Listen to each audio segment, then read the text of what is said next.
મળી ગયા બબલુભાઈ ક્યાં જઈને આવ્યો?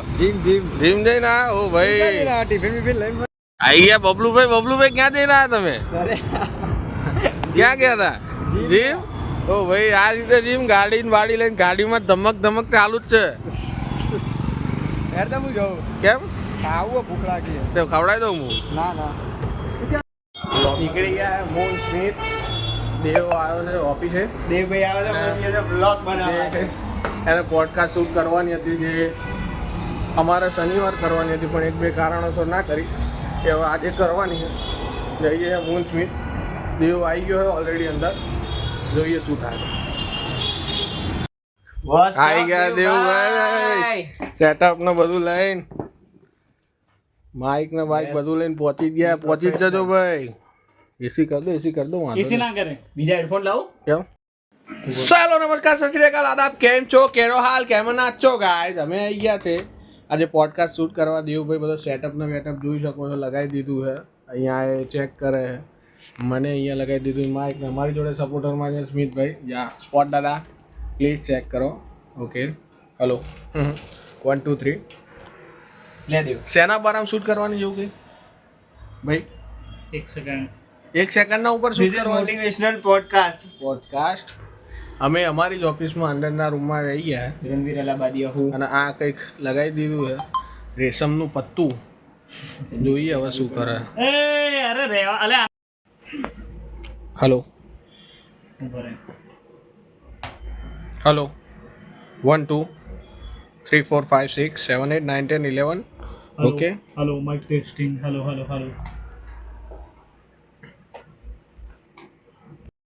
welcome to Sunflower Talks. This is my first audio podcast. આજે આપણી સાથે એક એવા વ્યક્તિ જોડાઈ રહ્યા છે જેઓ 18 વર્ષની ઉંમરમાં સ્ટડીઝ સાથે સાથે 2 બિઝનેસમાં પગ મૂકી ચૂક્યા છે અને બંને બિઝનેસમાં તેઓએ સફળતા મેળવી છે. તો સ્વાગત છે mister Harsh Thakkar, who is owner of Jalaram Bakery and co-founder of Ambika Toys. Thank you Dev for this introduction. પણ આટલું બધું કહેવાની જરૂર નથી. જે બી કર્યું છે એ અત્યારે તો બહુ નાના પાયે છે. ભવિષ્યમાં આને આગળ લઈ જવાનો મારો વિચાર છે.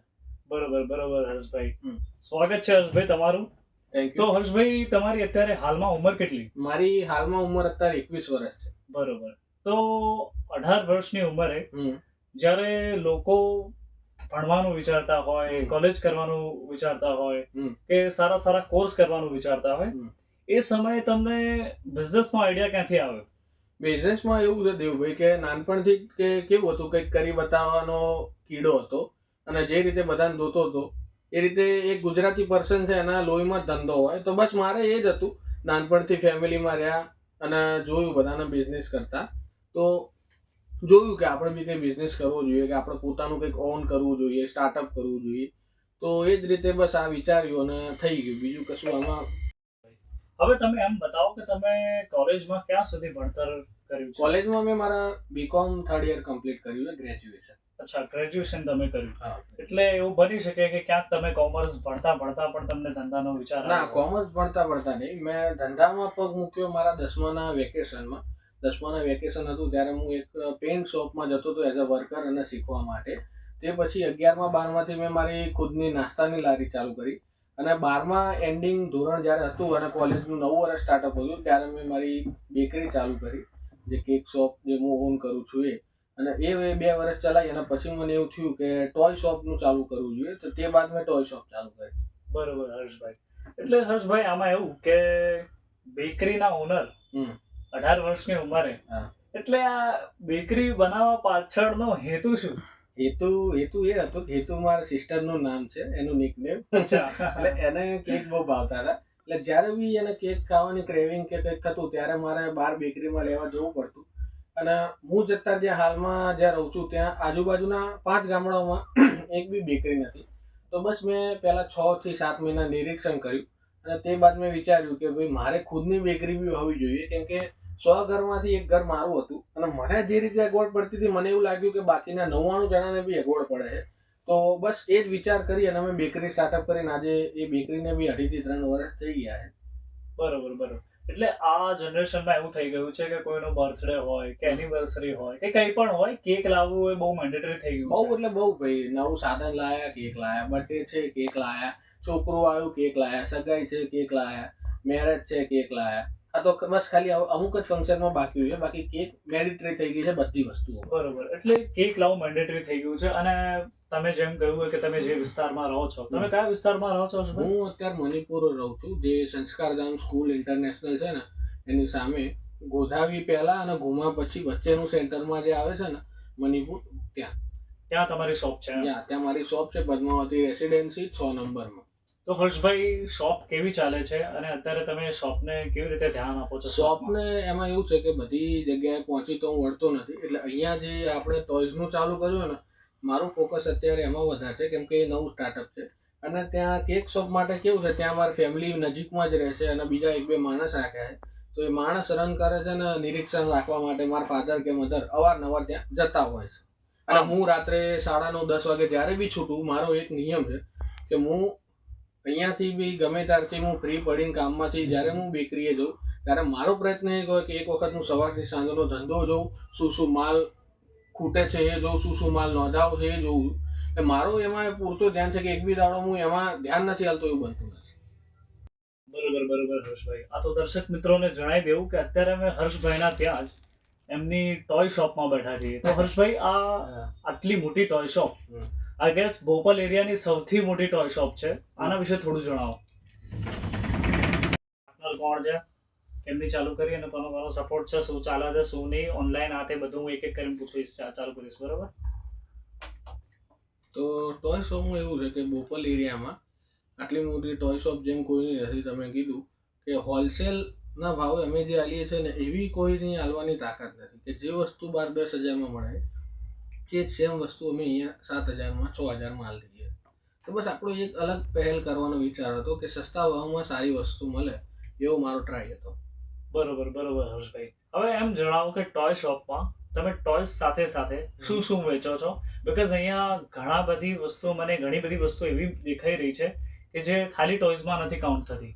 ટોય શોપમાં કેવું છે કે જેમ ઇલેક્ટ્રિક કાર છે, પછી સ્ટેશનરી વસ્તુ છે, પછી મોટી ઇલેક્ટ્રિક કાર છે જે 5 કે 6 કે 7 વર્ષના બેસી રહે, પછી વોટર બોટલ છે, જ્યોમેટ્રી બોક્સ છે, પેન્સિલ છે, રબર છે, અને બીજું ઘણી બધું છે, વિડીયો ગેમ્સ ને બધું અવારનવાર બહુ બધું છે.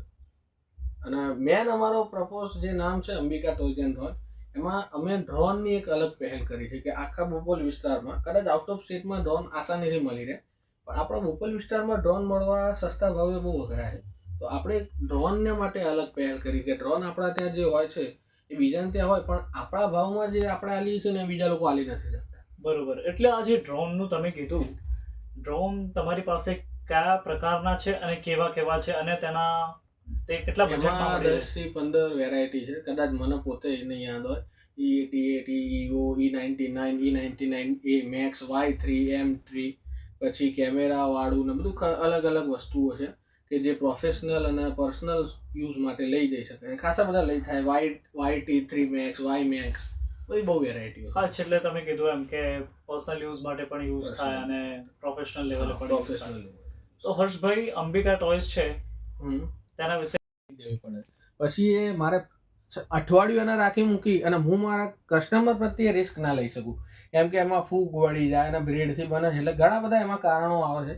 એને 3 થી 4 દાડા મિનિમમ અમારે રાખવી પડે, એનાથી વધારે નથી રાખી શકતા. સારી લાઈફના થોડી પેલી કરવા માટે કંઈક તો કરવાનું જરૂરી હતું આ તે.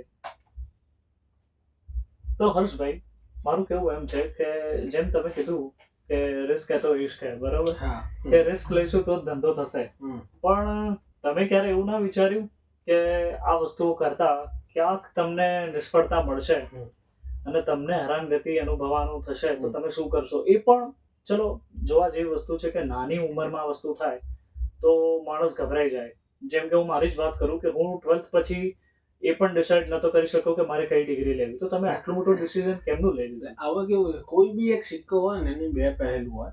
એટલે તમે જે રીતે કીધું કે લોસનું અને સફળ ના જવાનો નિર્ણય, તો એક બાજુ મને એવું હતું કે સક્સેસ જઈશ અને બીજી બાજુ એવું હતું કે સક્સેસ નહીં જવું.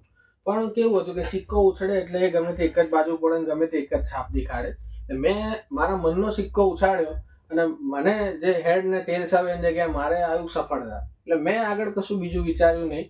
અને જેમ તમે કીધું ફેમિલીનું એ બી એક મગજમાં હતું કે કદાચ સ્ટાર્ટઅપ સક્સેસ નહીં જાય તો 6 થી 7 લાખ રૂપિયાનો લોસ થઈ શકે છે અને ફેમિલી પછી રિકવર કઈ રીતે કરીશ. અને આ કેવું હતું કે ફેમિલી જોડે મેં એક બી રૂપિયો માંગ્યો જ નથી. મેં મારી જાત ઉપર જ 2 ધંધા ઊભા કર્યા.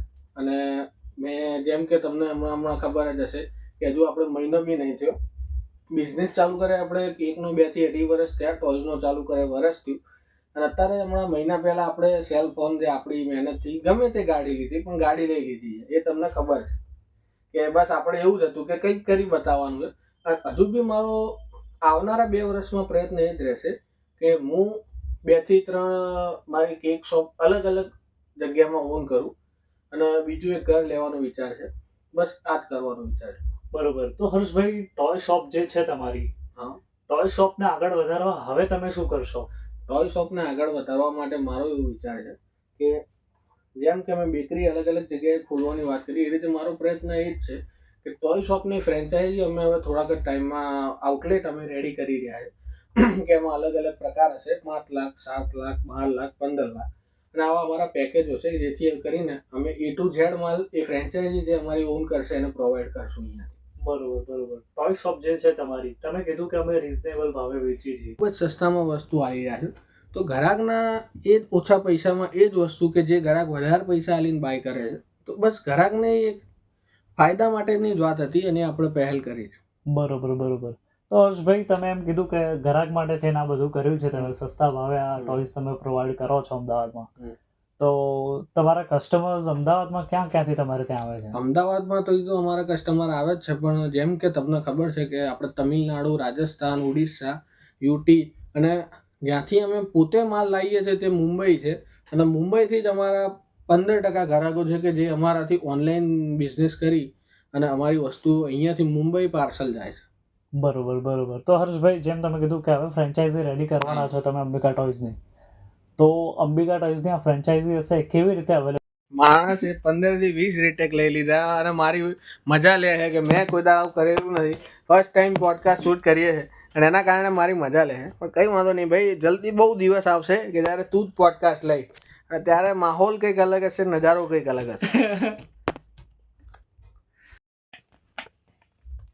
Till then,